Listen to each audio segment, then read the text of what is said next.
whoever was in charge was like, all right, I need you guys just to be brutally honest and be dicks. Yeah, and they were like, honestly, like you're awful at singing. You can't sing at all. Like Simon still does that, and that's what I'm funny because when I thought that the guy in the tequila, because Simon's on America's Got Talent, so I thought that he was just gonna exit right away. But Simon was kind of sitting there, and he did it the first tequila, and he started dying, and then I just realized I was laughing, and I'm like, dude, this is like so funny for no reason at all. But like, yeah, those are good. I used to watch American Idol with my dad back in the day, and I did like The Voice. I like the concept of that, and I never really watched the X Factor and stuff, but there was a couple performances from those shows that were kind of like emotional. Like the backstory was really cool for some of the, and it was really emotional for some of the like the contestants. So I did watch those ones like on YouTube and stuff, but I never really watched. I never watched like a full season of American Idol. Yeah. One time I think I have, and that was when I was like a kid. My dad watched it, and that was about the only time I ever did. Yeah.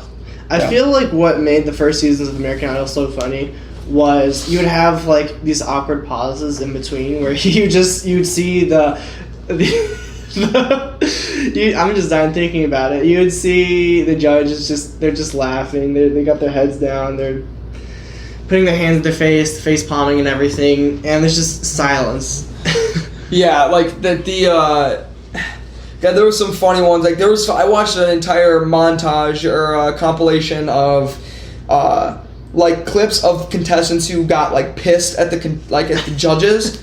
So then like they'd be like, you don't know what you're talking about. And then Simon would just sit there and laugh. He'd be like, I'm a judge on American Idol for reasons because I know what I'm talking about. You know, I know who can sing and who can't. And they would just like freak out. And there was some on there. It was like you can tell that they just put them on there for comedic effect. Yeah, you know what I mean? Like they knew that they couldn't sing at all. They put them on there to boost ratings from some funny thing or whatever, which I think is kind of stupid. But they started doing that more in these later American Idol seasons. But that's why I don't really watch them. Like the whole point of watching them is to watch people who can sing. It's one thing if the person legitimately thinks that they can sing. One thing, but there's some people go on there and they're like, hey, we just want you to be stupid. And they're like, okay. I mean, sometimes it's kind of good. Like sometimes it is. I can see sometimes it is, but they're to an extent. I feel like one per city. I feel like is pretty mandatory. You know. Well, I think one example of this, I might have talked about it last podcast. There's this YouTube channel called Chad Goes Deep, where it's basically these two dudes, and they play this role as like these very stereotypical bros on the beach, and they're just chilling. Yeah. You know, they're very like gnarly and radical and all that. Super stereotypical, like a California like surfer dude. Your typical surfer dude. Yeah. And so they go to their thing is they like to go to city council meetings, and they'll go up, and their request would be to have a Paul Walker statue in respect to Paul Walker in Fast and Furious. And they would have like this deep background story about how, like, you know, growing up I had this one girlfriend, she broke up with me, and you know, it hit me hard, and the one man that was really able to bring me up in such a low time of despereality, and they like making all these words up, like just making random words up that sound like they can be real, but they're not at all. Like with Paul Walker, he's brought me from the depths of darkness and brought me to the shining sea. It's just stupid stuff. Just random like poetic language for no reason at all. Yeah, and just like everyone's dying, but like it's kind of like, when you have people like that go on America's Got Talent, they're obviously like messing with them, but you know they're messing with them. And it's just okay. You're like, okay, yeah, like okay, yeah. You know what they're just like, yeah. I watched this thing called The Real Bros of Simi Valley, which is it's like this kind of similar thing. It's like a parody of guys like that who live in California in this like Simi that are like bros, you know, like yeah.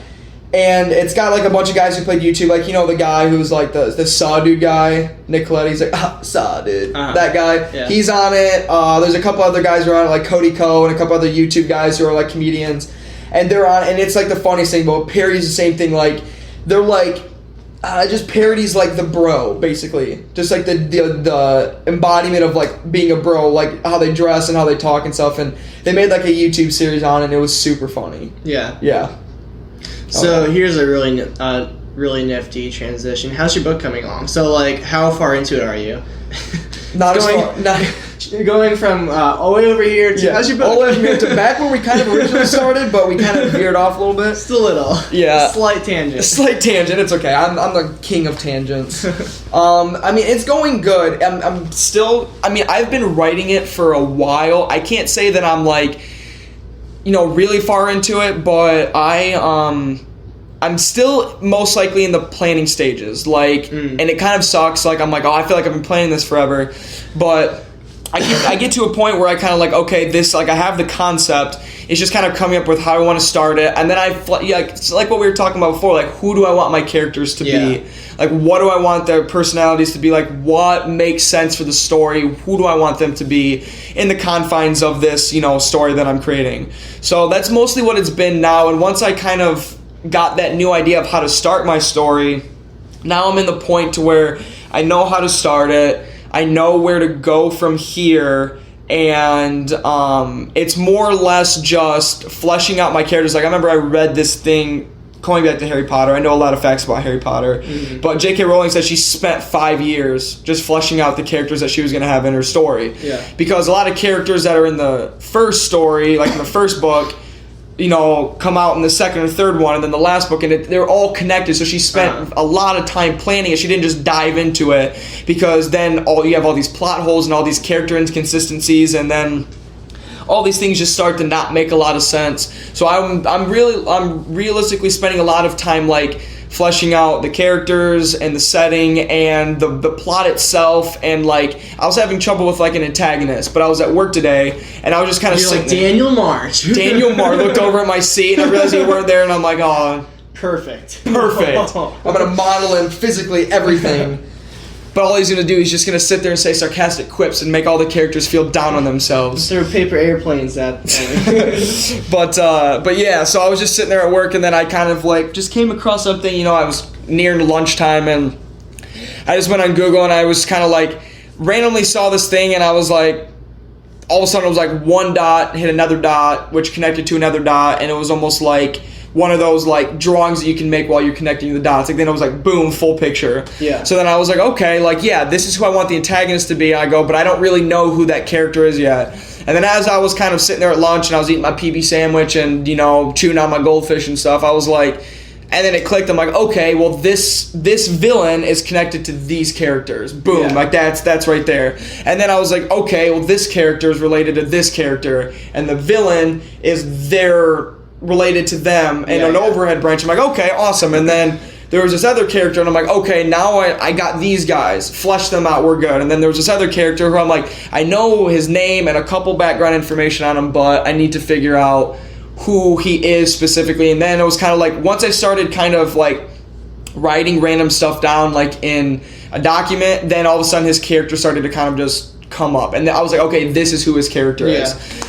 So that's basically like what. So it was just kind of like one dot connected to another, and that's kind of just what I'm doing, is I'm kind of working on the characters, working on the things that work, and then once I get like a really, like, I don't want to have to.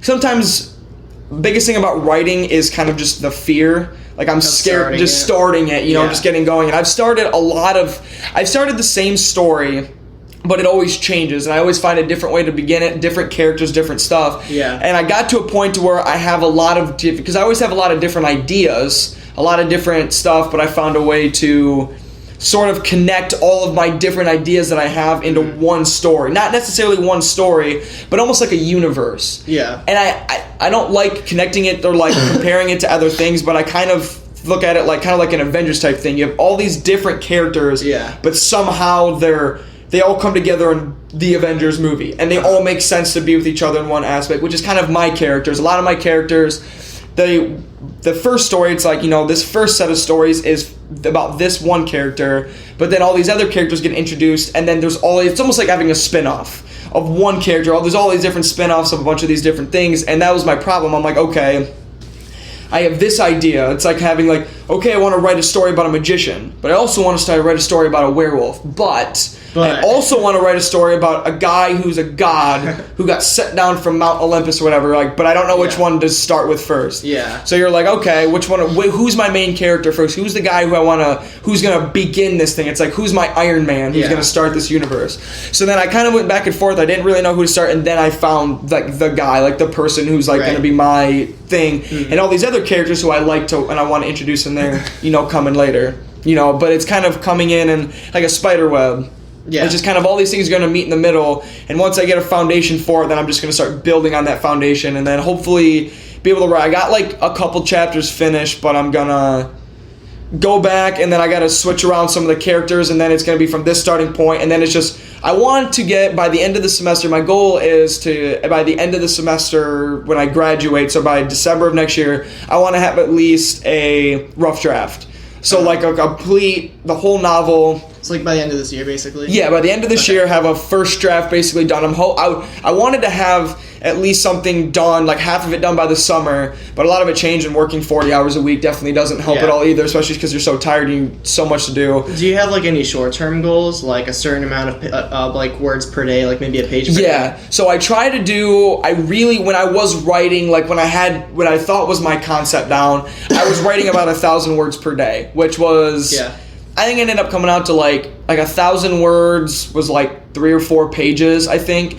And I mean, just a lot of things, a lot of different things. I've read a lot of things on writers and on just creating anything in general. It could be a script, it could be an art piece, anything creative. And they say like just a little bit at a time. They said you could wake up in the morning. If you wake up early and you're like, okay, wow, I'm just gonna like write down like a page worth of stuff. Yeah. I have this idea. They said even if you think of a scene that you know is going to be the climax of your story, don't just wait to like write it eventually when you get to the climax. They said just write that scene and then eventually work it into your story, and then you can always rework it. The whole point of getting the first draft is just to get everything out on paper, get your thoughts down on paper, and once you have those characters thought out and that plot and the setting, once you have all those little things thought out, then you get to the end of it, then you go back through and then you really start to flesh out your characters, because you're supposed to just have an idea of who the characters are, but the second draft is for personalities and it's for different stuff, like it's who these characters are, and you're supposed to go through and then really make them characters, make them people.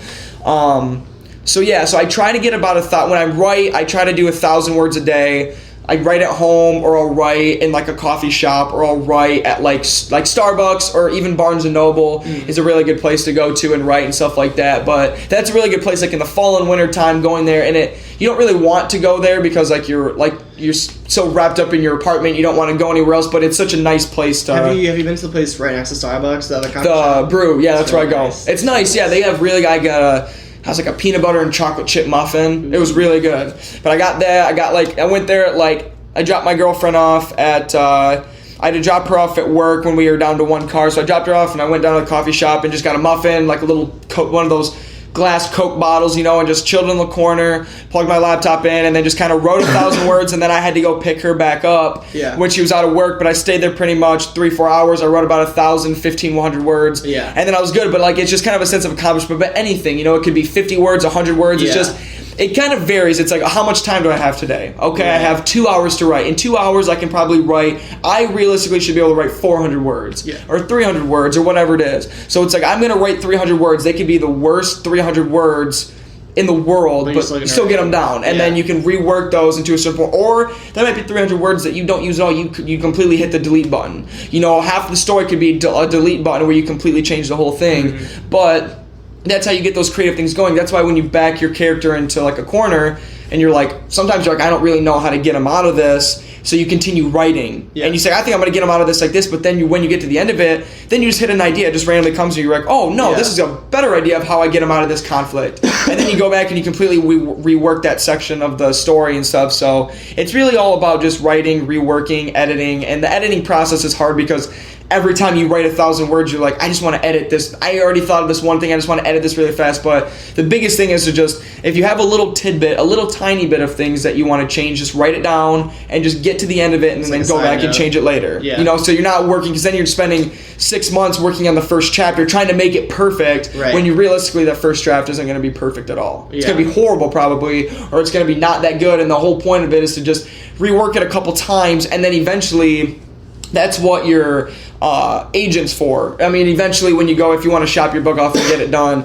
they help you edit it, or another editor, copy editors and stuff like that are like there to help you work out like these things. Like even J.K. Rowling, a lot of the aspects of her book came from the editor saying, you know what, I don't like this. You know, you need to change this. I think that the name, it was like the fourth Harry Potter movie. It was like she named it like the something games, and he's like, I think it should be the Triwizard Tournament. I think that sounds really cool. And then she was like, you know what, no, that is a really good idea. So she changed the name of it in the story. So that's why, like, a writer should have an editing brain, but they shouldn't be an editor, because then you're never going to get anything done. You have to switch off the writing brain and the editor brain, and then the editor just has that brain for what fits and what doesn't. Yeah. So.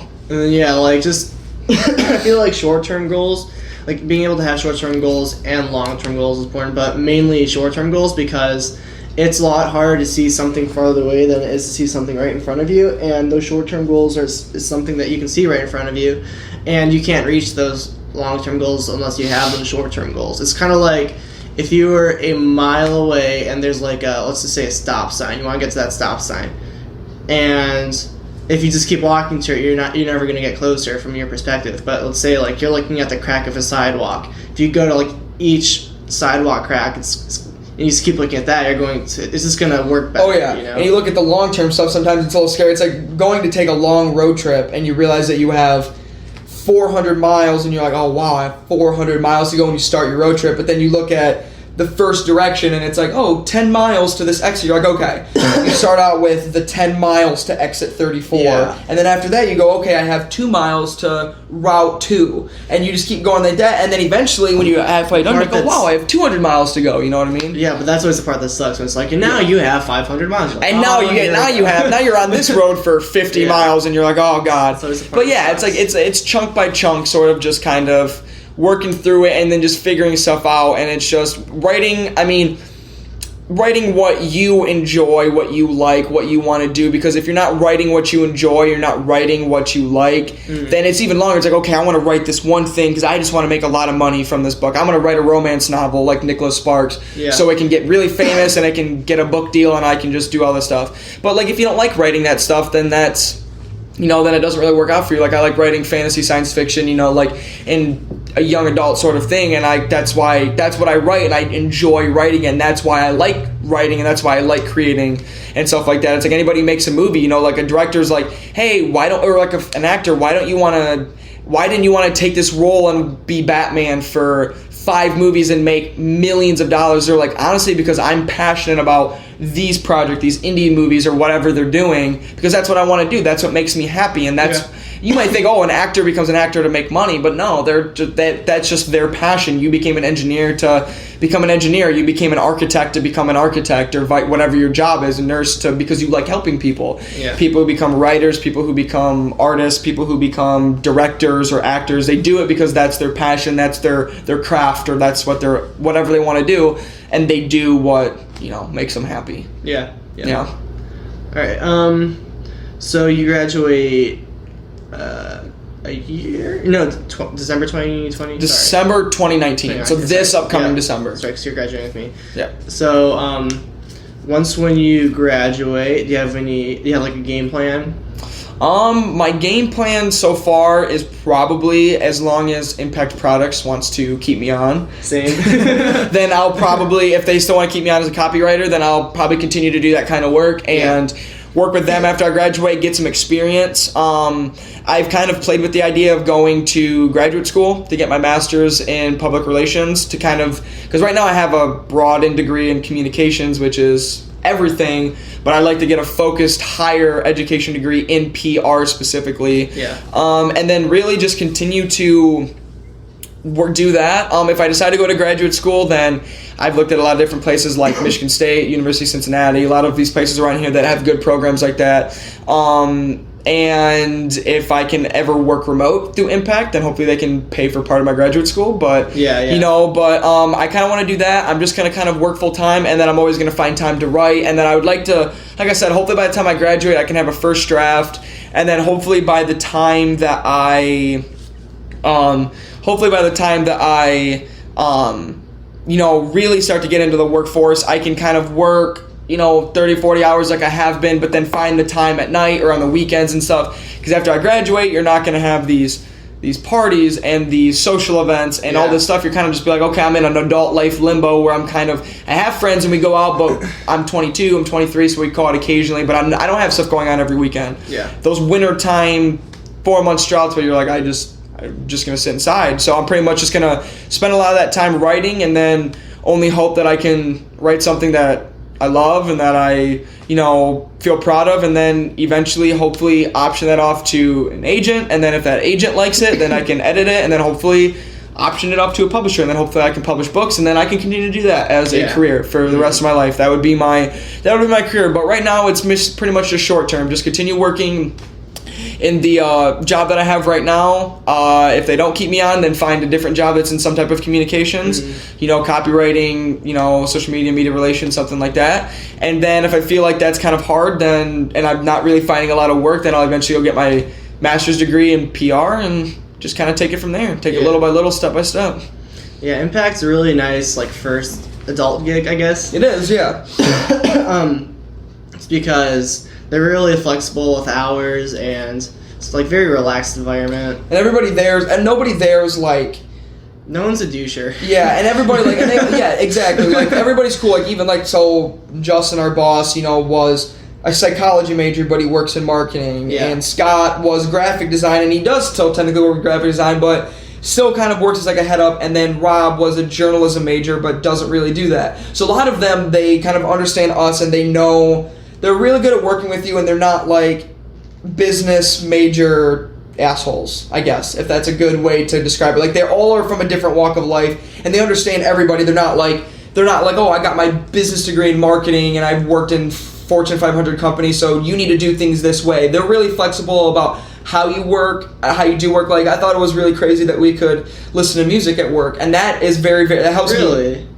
I feel like that's, I could have just because, it's pretty common in engineering, at least to my knowledge, but... Yeah, but I worked in sales, and I guess sales is different because you're answering the phones and you're doing stuff, but I couldn't listen to music. It was frowned upon. Definitely certain scenarios. Oh, it scared me again. For reason, man. It's like a comic relief. I know. It keeps scaring me. I keep jumping.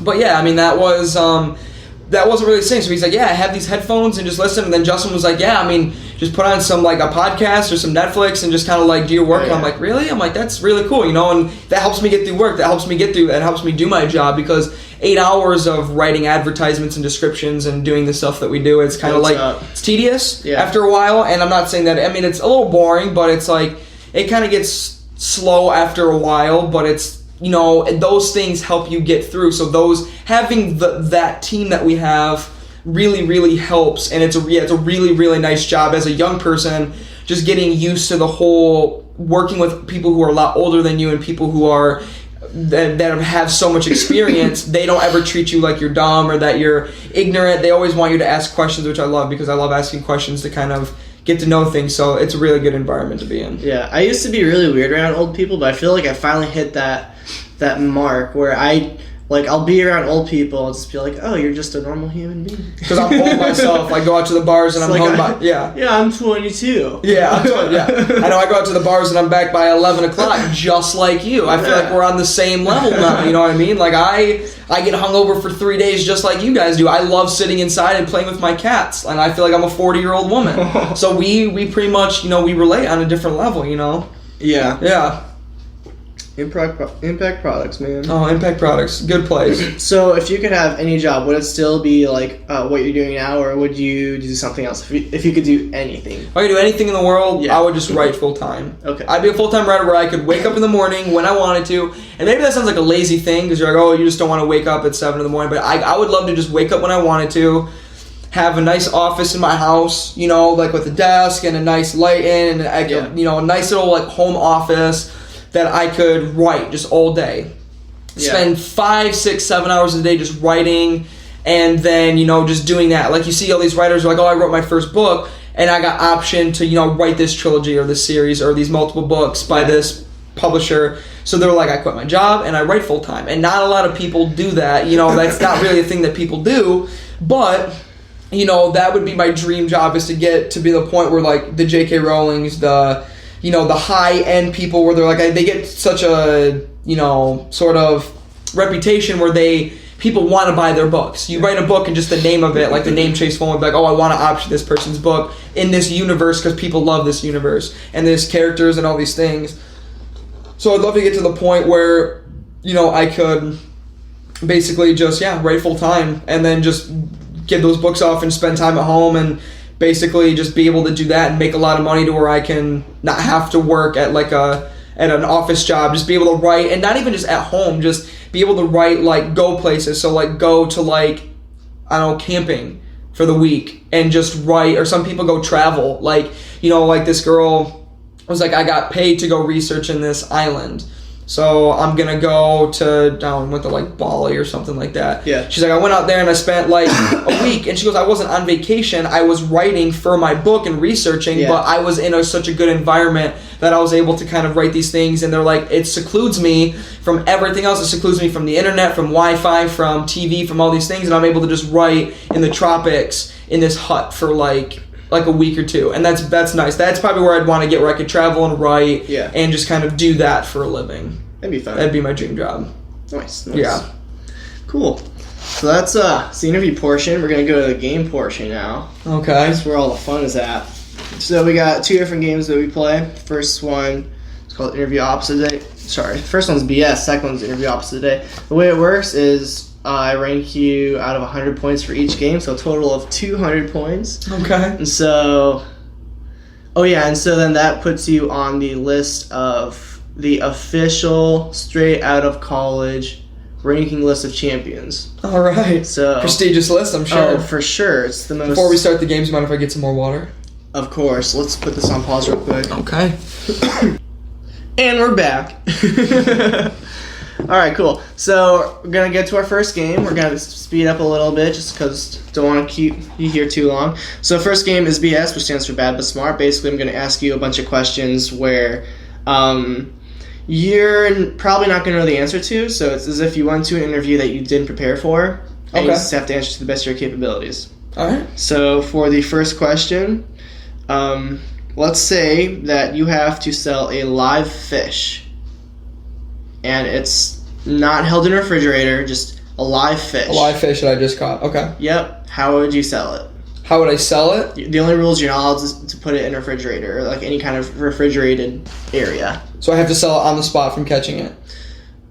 Maybe from catching it, but you have to sell it. Just have to sell a fish that I have that's fresh. And it's going to go bad. What kind of fish is it, though? That's really important. It's up to you.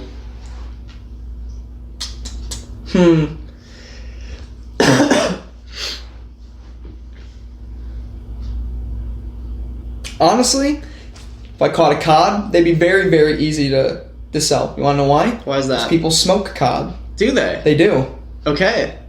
A lot of people smoke cod, so a lot of people who catch them, they're not a very, very tasty fish, but they're probably very easy. I feel like, I've never done this before, but I feel like they'd be very easy to sell because you can, I believe you smoke cod. I don't know how it works, but I believe that is.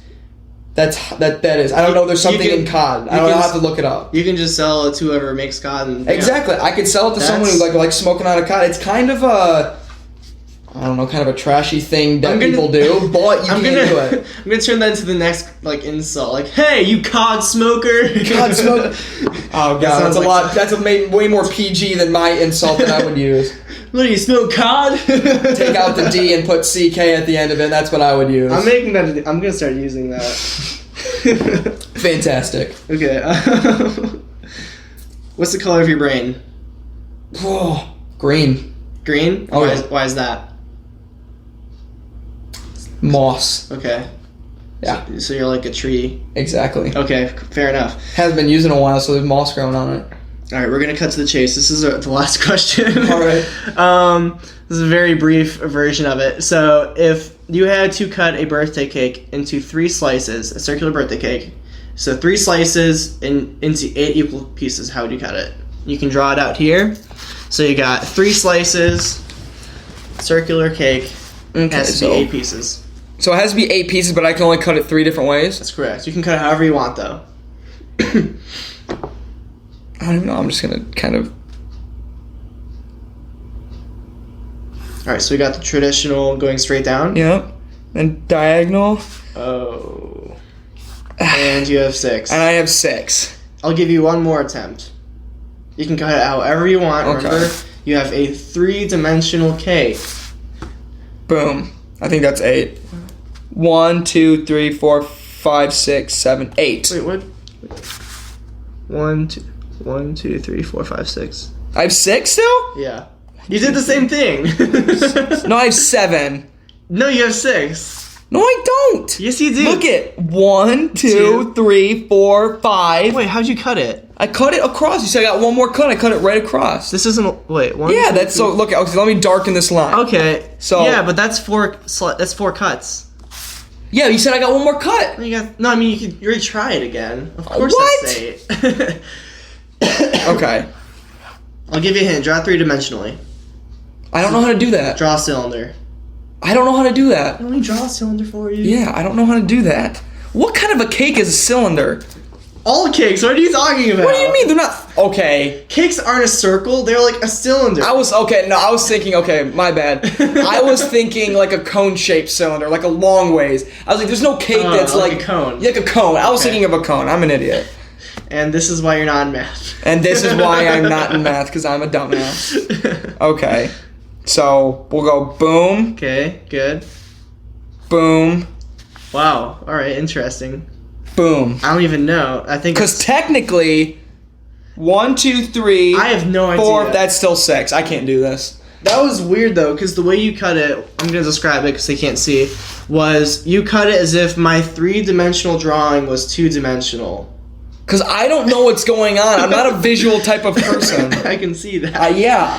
Okay, so I'll tell you real quick the 2 ways we've discovered so far. So the first way is if you do, from 2-dimensional, you do straight, left to right, and then if you do a circle, but kind of closer to the outside, that would be equal. Different shapes, but equal. And it'd be Interesting. 8. The other way is if you draw 3-dimensional, so you draw the cylinder, you do the same straight, left to right, but then you cut going to the side of it, and that makes 8 equal Interesting. shaped pieces. Yeah. I got like a couple days to figure that one out. I can't do it on the spot. No one's gotten it yet. People came close, but nobody's answered that question yet. I had the first 2 down, and then the last one screwed me up a little bit. That was good though.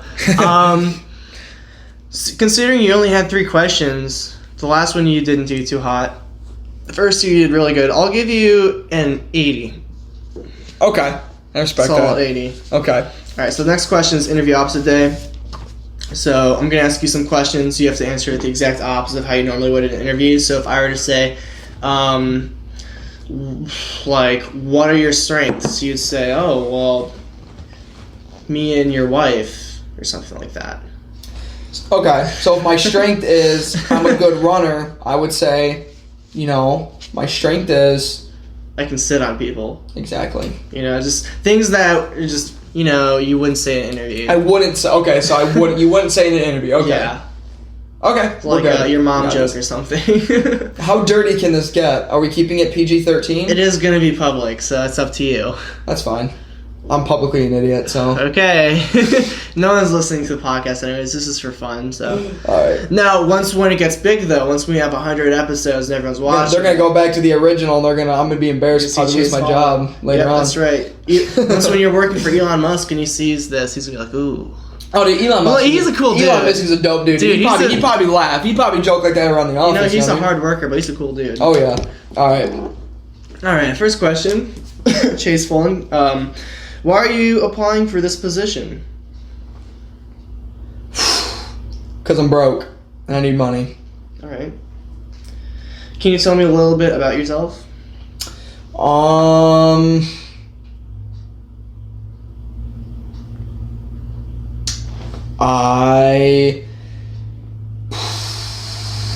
I get bored very easily. Okay. I have ADHD, so my attention span is pretty much drawn into 10 different directions. And odds are, if you give me more than 4 projects at once, I will probably just shut down and not do them. Okay, and what is your dream job? My dream job would probably be... I don't know. I think stripping would be pretty dope. Stripping. Oh, yeah. That'd be pretty cool. If I had a body for it, though.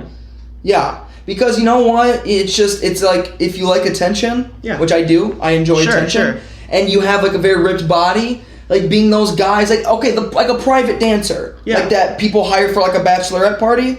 That'd be pretty dope. Well, sounds like you'd be great for this and position. You'd be a good dancer. Considering that this is a gay bar. So that is actually just what we're looking for. Nice. Mm-hmm. Dude, I would rip that up. Now, why is there a gap in your employment? I was in a coma for a couple years, but it wasn't my fault. Okay. Whose fault was it? Can't disclose that information. That's fair.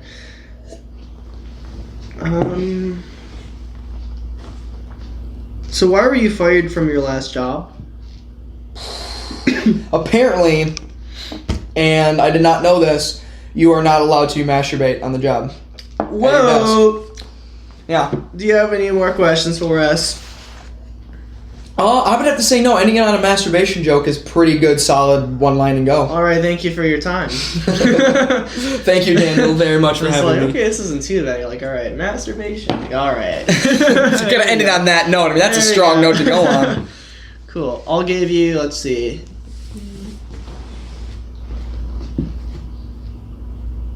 Give you 90. So you got. There we go. 80. 60. Yeah, so you got 170. Okay, I can deal with that. So 170 out of 200. Okay. So you did pretty good. I think you're now tied with about 8 other people for first. So Tied congratulations. with 8 other people for first. Just give the same scores out to everybody. I started the ranking and I was like, I don't like ranking people because then there's gonna be that one guy that's last and we feel bad for them. So everybody's the same. I have like 8 people that are first and I have like 4 people that are tied for second. There we go. Hey, just as long as you keep it in between a gold and then a silver and a bronze, no one gets below bronze. You're solid. Right. You know what I mean? You get a medal still. And then like the people that are last, they're like kind of my closer friends, so I don't feel as bad when they're last. When they're last. Oh man, that's funny. Yeah. So all right. Cool. Yeah. Thank you so much. No problem. Thank you for having me. I appreciate it. Have a great time interviewing you. Oh yeah, that was a good time.